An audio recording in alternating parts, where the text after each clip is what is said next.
Are you struggling to finish games? Here are 5 checkmates that you'll see all the time as a beginner. The first pattern to know about is called back rank checkmate. In this pattern, the king is boxed in on the back rank by all of their pawns. This allows the opportunity for just one rook or one queen to deliver checkmate on their own. It doesn't matter if black has a piece able to block, because then it is still leading to checkmate. This can sometimes also be done with the support of another piece. In this case, the bishop supports by taking away the g7 square, which also allows for a back rank checkmate with the rook. In order to protect yourself against back rank checkmate, you can move one of your pawns in order to make a safety square for your king.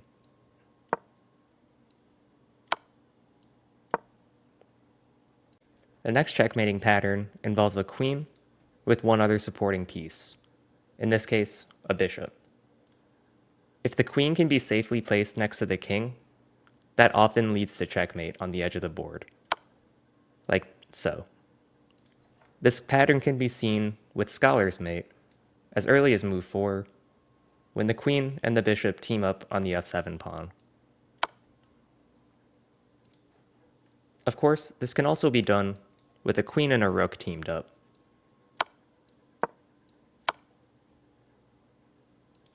This can even be done with just a queen and a pawn, if the pawn is protecting the right square. If you want to know how to checkmate with just a queen and a king, you can check out this video on my channel on 5 basic checkmate endgames that you need to know.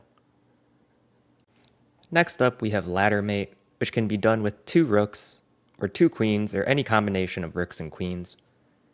It involves using horizontal or vertical lines paired up in order to corner the king and checkmate them.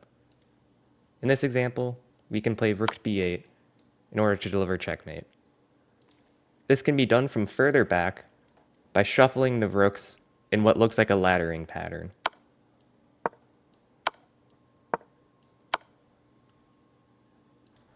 We can even do it from all the way out here, again, just by shuffling the rooks up.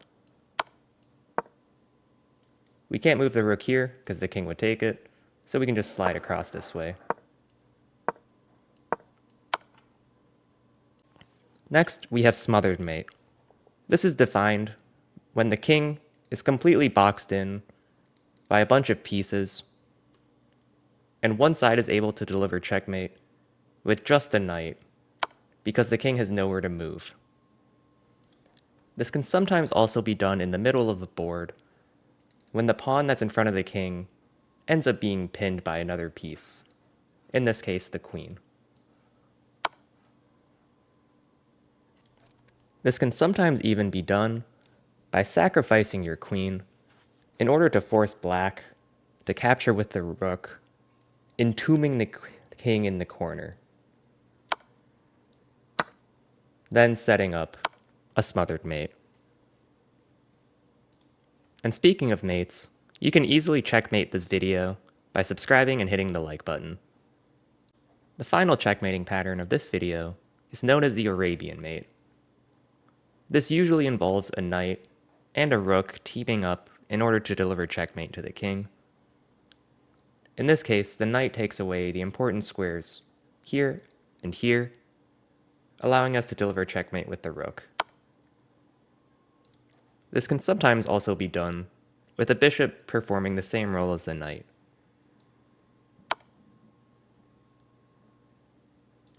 It's even possible for the king to fulfill the role of taking away those squares.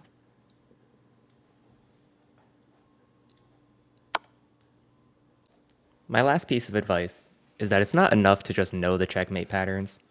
You need to actually go and practice. The way you go and practice is you can go into a website like chess.com or Lichess and go search by specific puzzle themes.